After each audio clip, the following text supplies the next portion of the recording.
আপনারা জানেন যে এসআইআর এর সময়সীমা বাড়িয়ে দিয়েছে নির্বাচন কমিশন, যার ফলে এনুমারেশন পর্বই চলবে 11ই ডিসেম্বর পর্যন্ত। আর বাড়তি এই 7 দিনে 7 রকম ভাবে ভোটারদের তথ্য যাচাইয়ের ওপর জোর জেলার নির্বাচনী আধিকারিকদের পাঠানো চিঠিতে এমনই নির্দেশ দেওয়া হয়েছে সিও দপ্তর থেকে।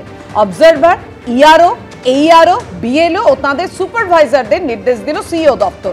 ভোটার সম্পর্কে কোন কোন ক্ষেত্র গুরুত্ব দিয়ে যাচাই করতে হবে তা নিয়ে এই নির্দেশ।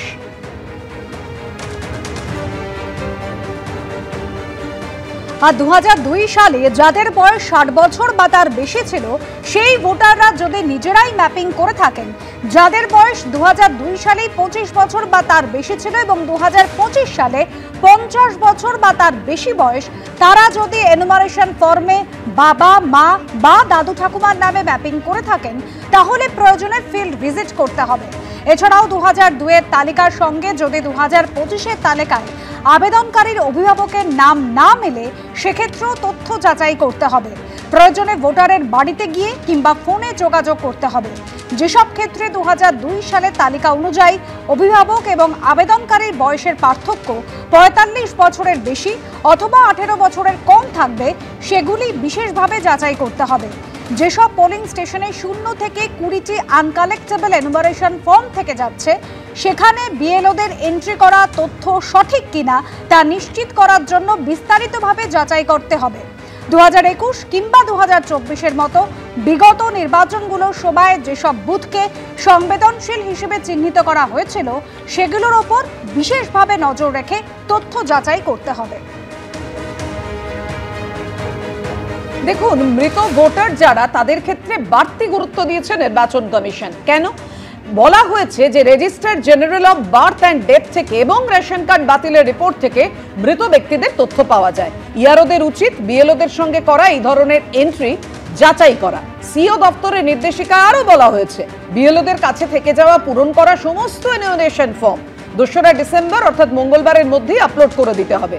আর বুধবার থেকে অর্থাৎ আজকে থেকে প্রত্যেক দিন যে ফর্ম সংগ্রহ করা হবে তা ওই দিনেই আপলোড করতে হবে। কোনো ফর্ম রেখে দেওয়া যাবে না। যদি কোনো পরিবারের কাছ থেকে 11ই ডিসেম্বর পর্যন্ত ফর্ম পাওয়া না যায়, তাহলে সেগুলোকে আনকালেক্টেবল হিসেবে চিহ্নিত করে অ্যাপে নথিভুক্ত করতে হবে।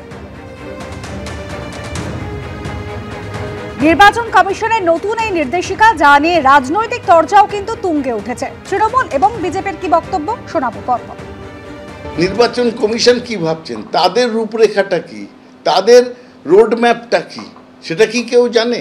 ইলেকশন কমিশন যে এখনো চূড়ান্তভাবে দিশাহীনতায় ভুগছে তা নিয়ে কারুর মনে সন্দেহ। বিএলও তো সরকারি কর্মচারী, সাধারণ মানুষ, তাকে গান পয়েন্টে রেখে মৃত ব্যক্তির নাম তাকে আপলোড করতে বলা হচ্ছে। তাদের সুরক্ষা নির্বাচন কমিশনকে দিতে হবে, কারণ এটা নির্বাচন কমিশনের কাজ, এটা কোনো সরকারের কাজ নয়, এটা সাংবিধানিক সংস্থা এখানে কাজ করছে। তো আজকে তাদের দায়িত্ব নিতে হবে এবং একই সঙ্গে যে বিএলওরা যারা তৃণমূলের হয়ে এই কাজ করে চলেছেন তাদের গ্রেপ্তার করতে হবে। দেখুন, প্রথম থেকেই যেটা উঠে আসছিল, সামনে আসছিল যে বিএলওরা একেবারে সাঁড়াশি চাপে রয়েছেন। এসআইআরকে কেন্দ্র করে চরম দুর্নীতি, অনিয়ম হচ্ছে। শাসক দল প্রথম থেকেই চাপ দিচ্ছে, সবটাই নির্বাচন কমিশন জানে। এসআইআর এর গোটা প্রক্রিয়া সফল করতে হলে নির্বাচন কমিশনকে আরো অ্যাক্টিভ হতে হবে। ঘণ্টাখানিক সঙ্গে সুমন অনুষ্ঠানে এসে এমনই প্রতিক্রিয়া ভোটকর্মী ও বিএলও ঐক্যমঞ্চের সাধারণ সম্পাদক স্বপন মণ্ডলের। 24 ঘন্টার মধ্যে কমিশন নড়ে চড়ে বসতেই এই ভুতুরে পোলিং বুথের সংখ্যা 80% কমে গেল। অবশ্য এই তালিকার ভূতের ওঝার নাম সুব্রত গুপ্ত কিনা আমরা জানি না, কিন্তু আমাদের কথা হচ্ছে যে বিএলওদের ওপর চাপ দিয়ে জোর করে এই অন্যায্য কাজটা নাকি করানো হচ্ছে। তো করাচ্ছে কারা? এই চূড়ান্ত কারচুপির মোডাস অপারেন্ডিটা ঠিক কীরকম? আমরা প্রথম থেকেই বলে আসছি এবং আমরা বারবার করে নির্বাচন কমিশনের কাছে তুলে ধরার চেষ্টা করেছি, বিভিন্ন ডেপুটেশনের মাধ্যমে, চিঠি দেওয়ার মাধ্যমে, যে কী ধরনের দুর্নীতি হচ্ছে, কী ধরনের অনিয়ম হচ্ছে এই এসআইআরকে কেন্দ্র করে। আমরা বারবার করে বলেছিলাম যে শাসক দলের পক্ষ থেকে চাপ দেওয়া হচ্ছে, যারা মৃত ভোটার তাদেরকে মৃত হিসেবে না দেখানো, তাদেরকে জীবিত হিসেবে দেখানো। বারবার করে বলেছিলাম শাসক দলের পক্ষ থেকে চাপ দেওয়া হচ্ছে যারা ডুপ্লিকেট ভোটার তাদেরকে রেখে দিতে। এমনকি বিভিন্ন জায়গায় উৎকোচ দেওয়ারও একটা অভিযোগ আসছে, উৎকোচ দেওয়ার চেষ্টার অভিযোগ আমরা করেছিলাম। কিন্তু প্রশ্নটা হচ্ছে যে নির্বাচন কমিশনের যে প্রস্তুতি ছিল সেই প্রস্তুতি সম্পূর্ণ ছিল না এবং সেটা ইনসাফিসিয়েন্ট বলে আমাদের প্রথম থেকে মনে হয়েছে।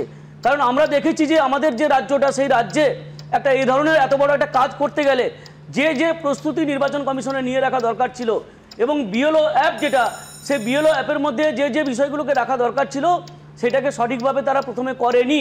কিন্তু এখানে আমি একটা প্রশ্ন করব, আপনি প্রথম 30 সেকেন্ডে মারাত্মক একটা অভিযোগ করলেন যে 1 চাপ এবং 2 হচ্ছে উৎকোচ, দুটোই ক্রিমিনাল অফেন্স। আমি বলছি নির্বাচন কমিশনের তো এই দুটো ক্ষেত্রেই এফআইআর করা উচিত ছিল, এর অন্য কোনো মানে দ্বিতীয় অন্য কোনো পথ নেই। আমি একটা উদাহরণ দিই, আমি কলকাতার কাছাকাছি একটা উদাহরণ দিচ্ছি আপনাকে। সেখানে ইআরওকে জানানো হয়েছিল যে এরকম আমার উপর চাপ সৃষ্টি করছে, তখন ইআরও তাকে কি বললেন যে আপনি অ্যাডজাস্ট করে নিন। এই ঘটনাটা শুধুমাত্র এখানে নয়, আমি বলছি প্রত্যেকটা বিধানসভাতেই হচ্ছে। যদি সত্যি সত্যি এসআইআরটাকে সাকসেসফুল করতে হয় নির্বাচন কমিশনকে অ্যাক্টিভ থাকতে হবে, প্রয়োজন হলে প্রত্যেকটা বিধানসভাতে একজন করে অবজারভার দিতে হবে, তবে গিয়ে আপনি এসআইআর করতে পারবেন, নাহলে এই রাজ্যে করতে পারবেন না।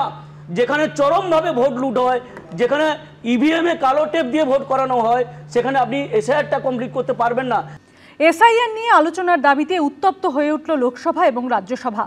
প্ল্যাকার্ড হাতে সংসদের মকরদ্বারে ধর্ণা দিলেন বিরোধীরা। আর সেখানে কংগ্রেস সাংসদের পাশেই দেখা যায় তৃণমূলের 2 সাংসদকে, জানিয়ে কটাক্ষ করেছেন শ্রমিক ভট্টাচার্য। পাল্টা জবাব দিয়েছেন কল্যাণ বন্দ্যোপাধ্যায়ও। আগামী মঙ্গলবার বেলা 12টা থেকে নির্বাচনী সংস্কার নিয়ে লোকসভায় আলোচনা হবে। সংসদের শীতকালীন অধিবেশন, কিন্তু এসআইআর আবহে শুরুতেই উত্তপ্ত লোকসভা রাজ্যসভা। বিরোধীদের ধর্ণা, বিক্ষোভ, ওয়াকআউটে দফায় দফায় অশান্ত হলো সংসদের 2 কক্ষ। এসআইআর নিয়ে আলোচনার দাবিতে মঙ্গলবার প্ল্যাকার্ড হাতে সংসদের মকরদ্বারে ধর্ণা দেন বিরোধীরা।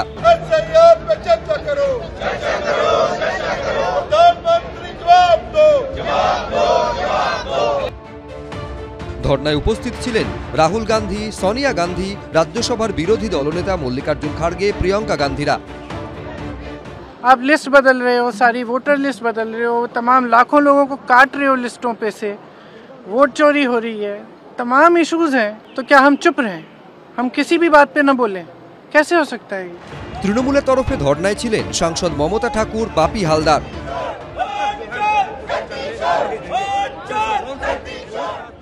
জানিয়ে কটাক্ষ ছুড়ে দিয়েছে বিজেপি। দুজনে ভুল করে চলে আসতে পারে, আর যদি তৃণমূল পরিকল্পনা মাফিক দুজনকে পাঠিয়ে দিয়ে থাকে, তাহলে এটাও অন্য যারা ধর্ণা দিচ্ছেন সঙ্গে তাদের বোঝা উচিত যে সবচেয়ে বেশি ভোট চুরি যদি কোথাও হয় সেটা পশ্চিমবঙ্গ। তৃণমূল হচ্ছে সবচেয়ে বড় ভোট লুটেরা। আমি শুধু রাহুল গান্ধীকে অনুরোধ করব যে এই স্লোগানটা একবার তিনি কংগ্রেসের ভাইদের নিয়ে পশ্চিমবঙ্গের মাটিতে দাঁড়িয়ে দিন। সঙ্গে তৃণমূল কংগ্রেসকে নিয়েছেন, ভোট চোর গদ্দি ছোড়। চোর কি? তৃণমূল তো ভোট ডাকাত। তো রাহুল গান্ধীজি আরেকটা জিনিস প্রমাণ রেখেছেন যে যখন কেন্দ্র সরকার বলছে এসআইআর, তো নিজে বিজেপি স্টেটের গুলোর ভোটের লিস্ট ঠিক নেই। তো এখানেও বিজেপি সরকার নিজের একটা লিডারশিপ রোল নেওয়ার উচিত ছিল। বিজেপি সরকার নিজের রাজ্যতে আগে স্টার্ট, তাহলে ওরা একটা লিডারশিপ, কনফিডেন্স দেখাতে পারত।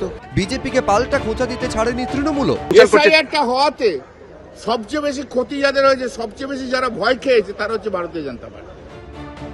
শেষ অবধি স্পিকার ওম বিড়লার ঘরে বৈঠকের পর সিদ্ধান্ত নেওয়া হয় মঙ্গলবার বেলা 12টা থেকে নির্বাচনী সংস্কার নিয়ে লোকসভায় আলোচনা হবে। বিজেন্দ্র সিংহ, এবিপি আনন্দ।